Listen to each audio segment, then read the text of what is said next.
நில வரைபடம் மற்றும் அளவை. நில வரைபட கூறுகள். தலைப்பு, குறிப்பு, திசை, அளவை மற்றும் ஆதாரம் ஆகியவை நில வரைபடத்தின் அடிப்படை கூறுகளாகும். தலைப்பு. தலைப்பு நில வரைபடத்தின் பொருளடக்கத்தை எடுத்துரைக்கிறது. அளவை. நில வரைபடத்தில் இரு புள்ளிகளுக்கு இடைப்பட்ட தூரத்திற்கும் நிலப்பரப்பில் உள்ள அதே இரு புள்ளிகளுக்கு இடைப்பட்ட தூரத்திற்கும் இடையே விகிதத்திற்கும் அளவை என்கின்றோம். இடையே உள்ள விகிதத்தை அளவை என்கின்றோம். குறிப்பு. குறிப்பு என்பது நில வரைபடத்தில் பயன்படுத்தப்படும் பல்வேறுபட்ட முறைக்குறிகள் மற்றும் குறியீடுகளை பற்றி விளக்குகிறது. திசைகள்.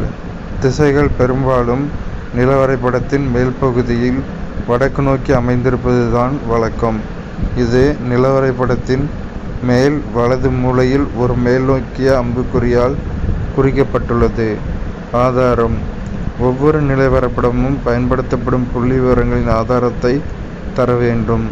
சாதாரணமாக இந்த ஆதாரங்கள் நில வரைபடத்தின் சட்டகத்திற்கு வெளியே கீழ்ப்பகுதியின் வலப்புறத்தில் கொடுக்கப்பட்டிருக்க, கீழ் இடப்பக்கத்தில் ஆசிரியர் வெளியிட்டார், வெளியிடப்படும் இடம் மற்றும் வெளியிடப்பட்ட ஆண்டு போன்றவை கொடுக்கப்பட்டிருக்க வேண்டும்.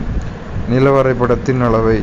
நில வரைபடத்தில் இரு புள்ளிகளுக்கு இடைப்பட்ட தூரத்திற்கும் நிலப்பரப்பில் உள்ள அதே இரு புள்ளிகளுக்கு இடைப்பட்ட தூரத்திற்கும் இடையே உள்ள விகிதத்தை அளவை என்கிறோம்.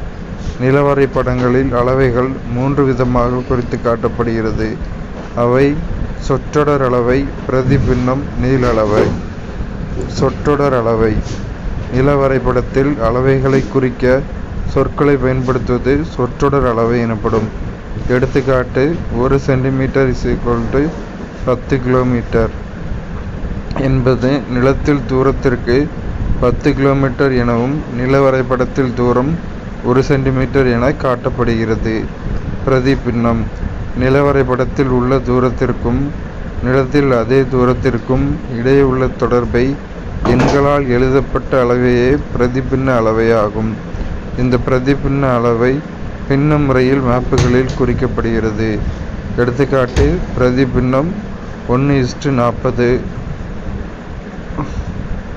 1:40.000. நேர்கோட்டு அளவை அல்லது பட்ட அளவை. பட்டை அளவை. நில வரைபடத்தில் இவ்வகை அளவையில் நில வரைபடத்தில் உள் தூரத்தையும் நிலத்தில் உள்ள அதே தூரத்தையும் முதன்மை மற்றும் இரண்டாம் பிரிவாக காண்பிக்கப்படுகிறது.